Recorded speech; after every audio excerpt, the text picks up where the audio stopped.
Ini beneran tak mas, all you can eat me? Iya mbak, ambil sendiri mbak. Wah, berapa mas? 25.000 mbak. 25.000, tak ambil semuanya nggak apa-apa? Gak apa-apa mbak. Sebanyak ini loh mas. Iya. Gak apa-apa. Gak apa-apa mbak. Gila guys, beneran loh ini. Mimin ambil sebanyak ini cuma 25.000. Siap kak. Mie goceng mie yang start 5.000 per porsi dan gak pernah tutup. Mereka tuh sekarang berulah guys, bikin all you can eat mie. Ada Syaratnya makan di tempat sendiri dan harus habis. Kalau tidak habis, bayar double. Wow, bayar double guys. Kira-kira bisa nggak ya Mimin habisin segitu?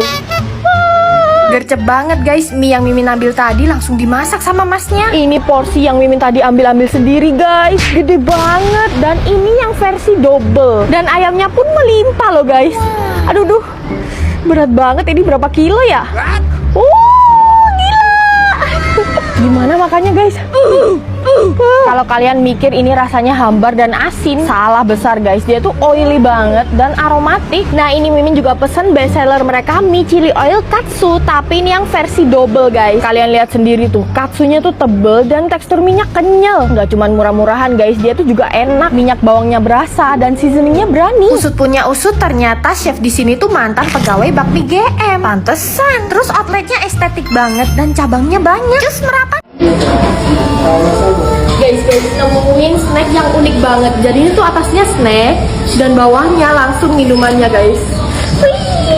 Mimin tuh korban FOMO-nya Kak Fuji dan Mamari guys. Katanya snack tray ini tuh recommended banget. Makanya Mimin langsung gercep ke Haus dan order snack tray viral. Bukan perkara endorse-nya sih, soalnya kelihatan enak banget snack tray-nya. Salfok ya, outlet Haus beneran kayak di Korea. Ini lucu banget sih idenya. Atasnya tuh isi otoke alias odeng tteokbokki. Dan sausnya tuh ternyata cheese sauce yang spicy gitu. Untuk bawahnya tuh minuman, variannya juga banyak. Yang Mimin pesen ini Chocolava. Cara makannya tuh mangkuknya ditaruh di atas gelas sampai bunyi klik. Kalau udah kayak gitu pasti rapet. Terus tinggal taruh sedotan di tengah-tengahnya. Tteokbokkinya ini kenyal, ukurannya juga gendut-gendut. Saus kejunya guys melimpah bener. Ukuran odengnya juga termasuk yang jumbo. Nah untuk otokenya ini kalian bisa add on topping sesuai selera. Seru banget deh Haus snack tray ini. 2-in-1 makanan dan minuman jadi satu. Mimin suka banget sih sama saus kejunya karena ada spicy-spicy-nya gitu loh. Gak polosan, jadi lebih cocok kalau dipaduin tteokbokki dan odeng kayak gini. Menurut Mimin kalian wajib sih nyobain Haus snack tray. Dari tampilan sih cuma daging dan telur doang, tapi kalau di sini bisa dibikin seenak itu sampai orang-orang pada rela waiting list loh. Mimin akhirnya juga jadi korban deh nunggu. Ini tuh di Rui Japanese yang lagi viral banget di Bandung. Orang dari Jakarta kebanyakan pada bela-belain kesini loh demi nyobain Hikiniku Sumibiyaki pertama di Indonesia. Wah, interiornya keren banget. Kalian bisa makan di meja atau di bar yang dibuat mirip kayak Jepang. Jadi Hikiniku Sumibiyaki itu daging hamburg yang dibakar di atas arang. Dagingnya tuh dimasak langsung di depan mata kita guys. Terus penyajian dagingnya diletakkan di atas arang juga kayak gini. Kalian bolak-balik sebentar biar aroma arangnya makin nempel. Untuk cara makannya tuh bisa ditaruh onsen egg dan dipecahin, terus dikasih kondimen-kondimen yang lain kayak gini. Tuh dagingnya ada creamy-creamy dari onsen egg yang setengah matang. Dagingnya juicy, lembut, aroma arangnya juga bikin nikmatnya beda. Terus makannya pakai nasi Jepang mereka yang pulen. Enak banget guys. Selain pakai onsen egg, cara makannya tuh bisa pakai lobak dan disiramin saus yuzu ponzu. Kelihatan kan tekstur dagingnya lembut karena mereka tuh pakai Japanese beef Kagoshima E5. Wah, bukan kaleng-kaleng ya. Pantesan orang-orang rela waiting list. Udah sepaket juga sama miso soup. Terus senengnya di sini tuh no pork, no lard untuk semua menunya. Biar seimbang, Mimin juga pesen Yukejan soup. Cita rasanya tuh seger banget dan disajiin di atas hot plate yang panas. Dessertnya harus pesen jasmine tea boleh. Pudingnya tuh rasa jasmine tea, gak kemanisan, enak banget. Mimin fix sih bakal balik lagi. Gak apa-apa deh kalau harus nunggu lama. Sebanding banget sama rasanya. Yuk guys, kalian cobain juga. Salmon yang biasanya buat sashimi kalau di Surabaya dibuat penyetan guys. Bisa aja nih orang Surabaya semuanya dibikin penyetan. Kalau kalian lagi cari penyetan di Surabaya, nah ini penyetan watu ulek yang terenak. Di sini tuh banyak banget jenis penyetan khas Surabaya. Kayak ini nih, yang pertama ada sambal Mike Yeye. Sambalan cuman pakai telur dadar doang aja udah enak pol di sini guys. Terus iwak pe alias ikan pari asap di sini tuh seger banget ya. Wangi smokinya bener-bener berasa banget. Saking enaknya sampai Mimin pesen lagi loh iwak pe-nya, tapi dibikin penyetan. Mereka tuh pakai sambal terasi yang rasa terasinya nampol dan ada tambahan jeruk limau yang dominan. Jadi rasanya pedes, ada asam asam segernya. BTW penyetan bakwan di sini bakwannya gede-gede loh. Ini gongnya sih guys, salmon yang biasanya buat sashimi di sini ditepung dan digoreng, terus dipakein sambal penyetan. Surprisingly enak banget. Selain salmon penyet, yang jadi favorit orang-orang di sini tuh ikan dorangnya ini nih. Lauknya tuh dibumbuin asin, gurih, ngeresep sampai ke dalam. Mereka juga gak sembarangan pilih bahan-bahannya, bener-bener berkualitas. Gak salah ya kalau udah jadi langganan orang-orang dari dulu. Semua masakannya enak, termasuk kotokan iwak-nya ini nih. Smokinya iwak ketemu kuahnya yang bersantan, cocok banget. Terus ada sop iga juga, ada potongan daging iga yang melimpah dan iganya empuk banget. Buat penutup cocoknya minum dengan jelly yang nyegerin. Pokoknya kalian wajib banget ke penyetan Watu Ulek.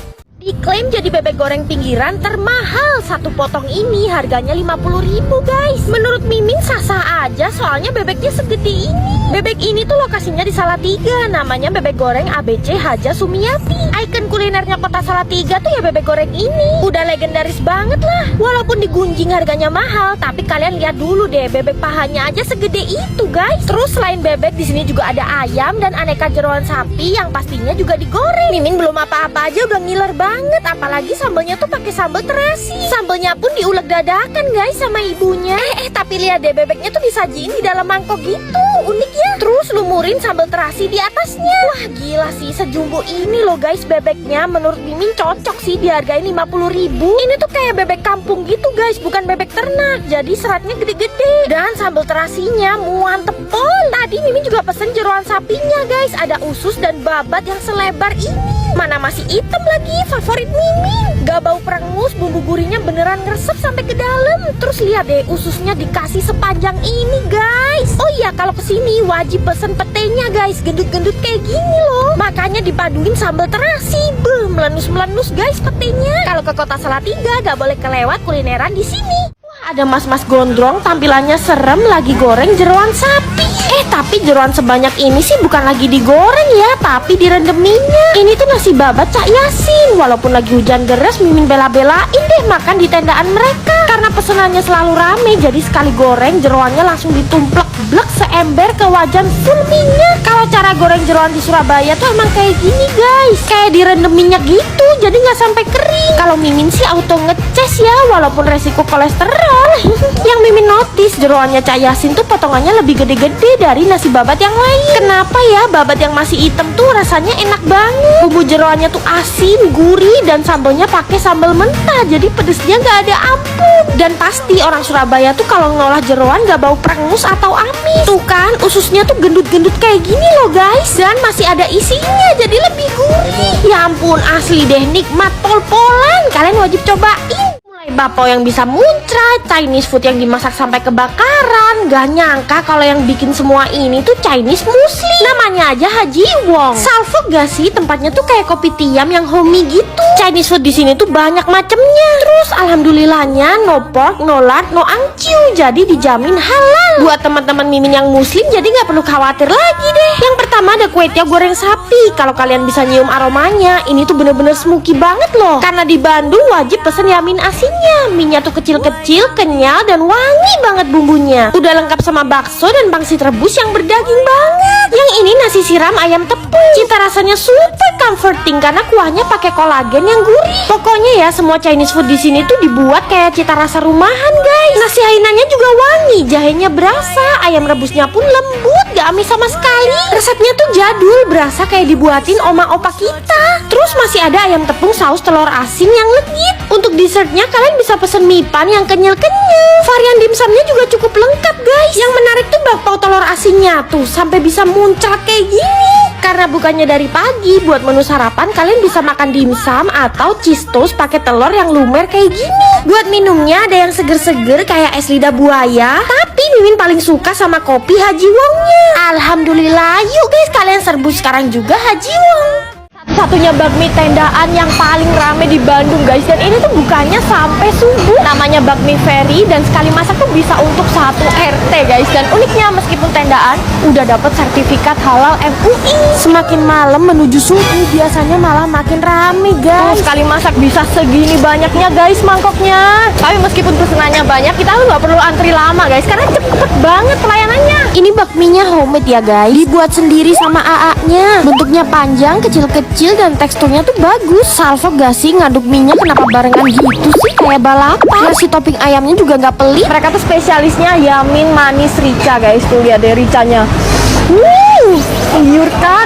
Mimin akuin ini yamin manis rica terenak sih di Bandung. Untuk kuahnya juga macem-macem guys, bisa kalian cobain nih. Baksonya kenyal berdaging, terus isinya tuh masih ada daging guys di dalamnya. Ternyata mereka tuh juga ada bakmi karet ayam kampung. Dan kalau di sini tuh biasanya pakai sambal acar guys. Yang ini bentuk minyak gede-gede dan lebih kenyal. Cocok sama sambal acarnya yang pedes asem. Untuk kuahnya Mimin juga pesen yang ada tahunya guys. Ini gede banget loh. Terus Mimin juga suka nih babat yang masih hitam kayak gini. Dan hebatnya ini tuh gak amis sama sekali guys, serius deh. Nah ternyata mereka tuh juga jual nasi goreng dan seafood. Katanya ini kesukaan Agnesmu guys. Seafoodnya platter kayak gini nih, lengkap banget. Kepitingnya kecil tapi full daging. Terus ada cumi, kerang dan juga udang. Semuanya fresh. Dan pastinya harganya tuh tendaan guys. Cus cobain. Ini tuh kata orang Bandung jadi the final boss ayam bakar nih. Namanya ayam bakar Cap Banteng yang lokasinya di Jalan Banteng. Nah ini bumbunya tuh pakai rempah-rempah yang khusus. Terus bakarnya pakai api yang tinggi guys. Jadi dia tuh looksnya sampai caramelize. Tuh lihat guys, ngilerin banget. Tuangin bumbu rahasianya yuk guys. Mereka tuh pakai ayam kampung ya. Begitu digigit rasa manis, gurih dan rempahnya tuh meresap sampai ke dalam dagingnya. Empuk banget ayamnya. Ini tuh ayam bakar terenak yang pernah Mimin cobain di Bandung. Terus dalam rangka grand opening mereka juga ada diskon 20%. Terus free refill jukut dan nasi sepuasnya guys. Promonya berlaku sampai 10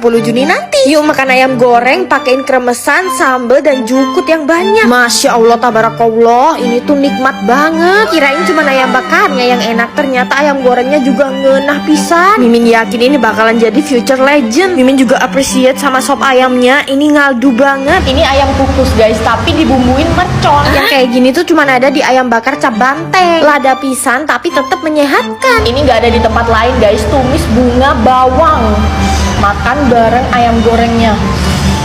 Pokoknya kalau kalian lagi liburan ke Bandung, wajib masukin ayam bakar Cap Banteng ke dalam list kulineran kalian. Karena mereka ini spesialisnya ayam, jadi ornamennya juga ayam. Saking bagusnya saung ini sampai dikira orang-orang tuh desa adat. Padahal ini tuh tempat makan sesundaan yang cita rasanya tuh bener-bener otentik dan raos pisan. Ayam saungnya seempuk itu sampai dagingnya tuh terlepas dari tulangnya. Jujur Mimin agak kaget sih ada tempat sekeren ini di BSD guys. Wah ini tuh namanya saung kita. Seumur hidup Mimin gak pernah lihat tempat lelawan Sunda segede dan sebagus ini. Asri dan adem banget kayak surga yang digambarkan rakyat bumi Parahyangan. Mereka ada indoor AC, semi outdoor dan juga area outdoor saung yang bisa dibuat acara keluarga. Pelayanannya sat-set meskipun tempatnya seluas itu. Hidangan pembukanya Mimin pesen pempek guys. Ini tuh crunchy dan nyikan banget. Yang gak boleh di skip pas ke saung kita ya udang bakar madunya ini. Udangnya mereka pakai yang fresh dan bumbunya tuh medok tapi nggak over sweet. Waktu Indonesia mukbang dimulai. Entepin ayam saung dan sambal di atas nasi panas. Teksturnya sengeprul itu guys. Dan bumbu rempahnya tuh ngeresap sampai ke serat dagingnya. Approve by Mimin. Mimin mau lanjutin mukbang ayam saung pakai sayur lodeh. Mimin banjirin. Ini sesendok kenikmatan. Dari sekian banyak kulineran Sunda, saung kita ini adalah yang terenak versi Mimin. Dan ayam saungnya ini 1 ekor ya guys, bisa dimakan 4-5 orang. Dan ini Mimin juga pesen tengklengnya ya guys. Pesan menu di sini sambil merem aja udah pasti anti gagal, enak semua. Ditutup es ado-ado yang manis, colorful dan nyegerin, dan juga es kembang telang. Jus merapat ke saung kita BSD.